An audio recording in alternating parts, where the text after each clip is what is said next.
A menos de una semana de las elecciones presidenciales extraordinarias, el índice de voto indeciso es todavía muy elevado en la población.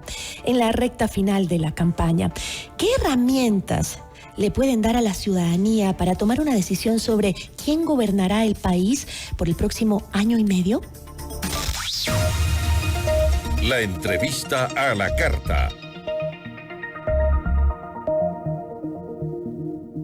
Para esta entrevista nos acompaña Santiago Pérez, él es director de la firma Clima Social.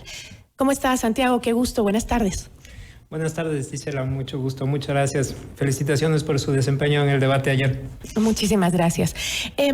Si bien las encuestas hasta el momento permitido por la ley, entiendo, no daban un pronóstico claro entre qué presidenciables podrían alcanzar una virtual segunda vuelta, las encuestadoras sí predijeron un alto porcentaje de indecisos, ¿no? Incluso comparando con los años anteriores, me parece que el porcentaje es alto. Tengo unos datos acá. La primera vuelta del 2021, el nulo alcanzó el 9.55 y en la segunda vuelta llegó al 16.2. Bueno, ese nulo también es parte de esa indecisión que no se llega a concretar en dar el voto por un candidato. Hasta el 9 de agosto, más del 50% de los ecuatorianos no habían decidido por quién votar todavía. El porcentaje de indecisión en este momento para estas elecciones es superior en los otros comicios nacionales. Me parece que siempre hay un porcentaje de personas que permanecen indecisas o que dicen que están indecisas también, que eso es, de esa manera responden cuando les preguntan en las encuestas si es que ya han tomado una decisión. Y no necesariamente son personas que se encuentran 100% completamente indecisas, sino que probablemente tienen una inclinación hacia uno u otro candidato, pero que todavía no se animan a decirla. Y los acontecimientos que ocurren en estos últimos días de cierre de campaña, también con la realización del debate, lo que van es afianzando esas ciertas inclinaciones que vemos ya de parte de algunos de los candidatos. Hay que decir también que luego de el asesinato de Fernando Villavicencio, el escenario político ha cambiado de una manera muy fuerte. Sin embargo, al mismo tiempo que ha habido este gran cambio con respecto a este gran remesón que se ha producido, también podemos ver ciertas tendencias que se han establecido más o menos con cierta firmeza, y eso lo podemos ver comparativamente en los distintos estudios que se han publicado. En este momento no podemos dar a conocer cifras de pronósticos electorales porque la ley nos lo impide 10 días antes. Pero lo que podemos ver es que algunas de las candidaturas ya manifiestan una solidez, es decir, algunas personas ya tienen completamente decidido por quién van a votar, y esto es por las figuras principales que, digamos, están en el escenario político. Y también hay personas que todavía no están completamente decididas o están inclinadas por un candidato, y finalmente hay personas que se encuentran completamente indecisas. Y a su vez estas personas pueden ser por varios factores que pueden tener que ver con un bajo nivel de instrucción o un desinterés total con respecto a las noticias, a la política. Y también tal vez por el desconocimiento, el nivel de desconocimiento de los candidatos. Y supongo que esto considerando también que la mayoría de los candidatos no han sido una cara visible de sus propios proyectos de propuesta. Esta es una de las realidades también que tenemos en esta extraordinaria elección, en este extraordinario proceso electoral en el que todo ha cambiado, ¿verdad? Cambiaron los tiempos de la campaña, cambiaron también las formas de designación de las candidaturas, porque tuvieron que adecuar un poco la reglamentación electoral al corto tiempo, y también ha cambiado un poco la dinámica de la campaña electoral. Entonces vemos que en pocos días se mueve con mucha vertiginosidad estos comportamientos, actitudes de los electores, porque nos vamos caminando hacia este domingo a unas elecciones, y muchas personas que no han tomado una decisión lo harán en los próximos días, horas. Y con este alto porcentaje de indecisión que todavía existe, ¿hacia dónde cree que usted que se deberían enfocar los esfuerzos de los candidatos a la presidencia?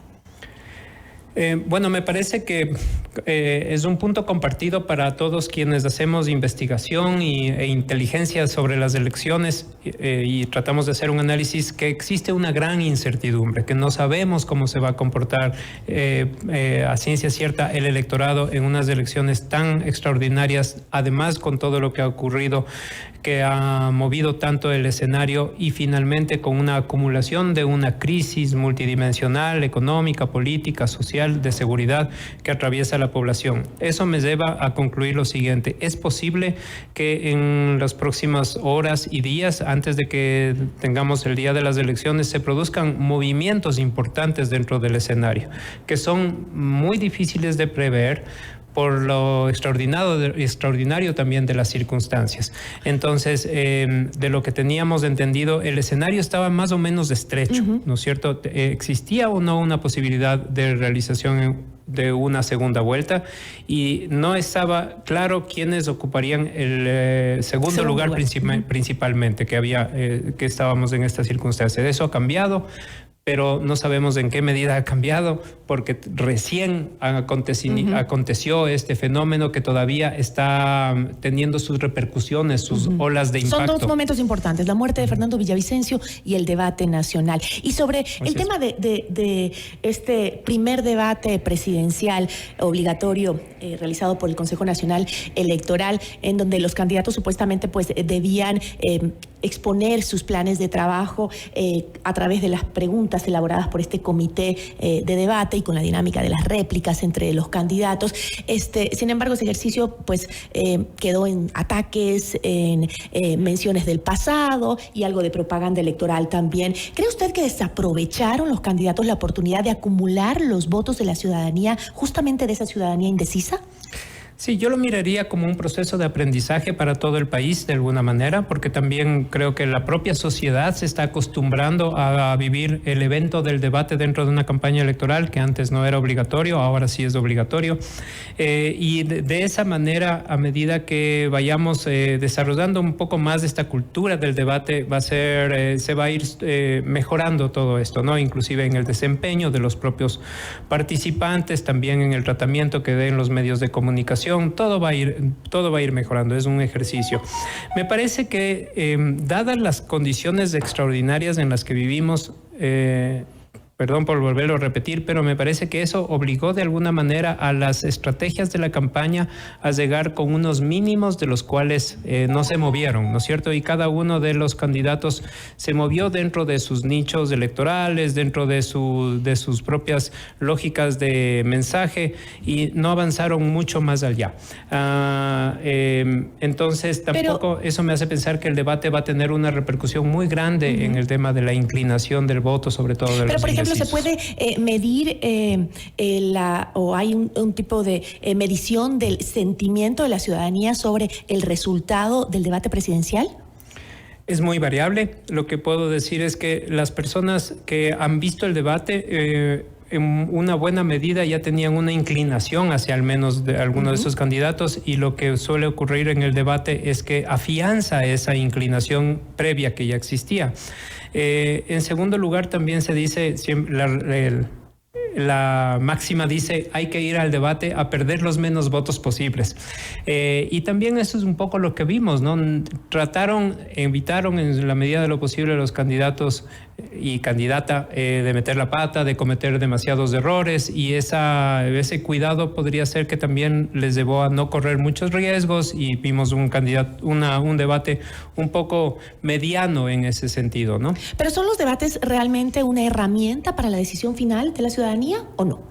Contribuyen y cada vez más. Me parece que eso es importante mirarlo, porque antes se decía que los debates no tenían ninguna incidencia. No se puede decir que ahora un debate pueda cambiar el rumbo de una campaña electoral, pero pueden contribuir a afincar una imagen de un candidato o de una campaña que está estableciendo a través de una estrategia comunicacional clara cuáles son sus mensajes principales y por lo tanto el debate es una oportunidad para mostrar este mensaje central de la campaña. Y fue tal vez en esta ocasión, en este debate, ese mensaje principal en medio de la mayor crisis de inseguridad que vive el país.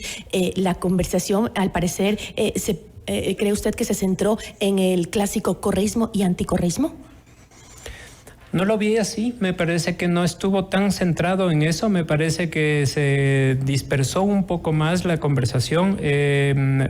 Si bien la candidata Luisa González hace un mensaje casi unidireccional en el sentido de nosotros ya lo hicimos y lo volveremos a hacer, creo que ese es el resumen de lo que es la síntesis de su mensaje, el candidato Jan Topic afianza mucho su mensaje en términos del tema de la seguridad, el candidato Yacu Pérez en los temas medioambientales, el candidato Noboa en temas de producción y de generación de empleo. Así lo vemos, ¿no es cierto? Entonces cada uno se ha ido afincando de alguna manera en su propio nicho, en su propio electorado y en su propio mensaje.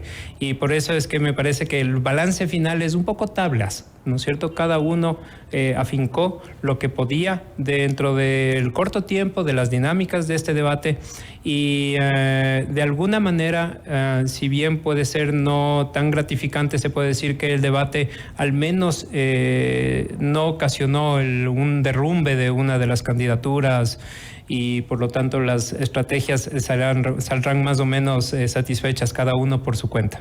Interesante análisis. Le agradezco muchísimo, Santiago. Muchísimas gracias. Una buena tarde. Santiago Pérez, director de la firma Clima Social.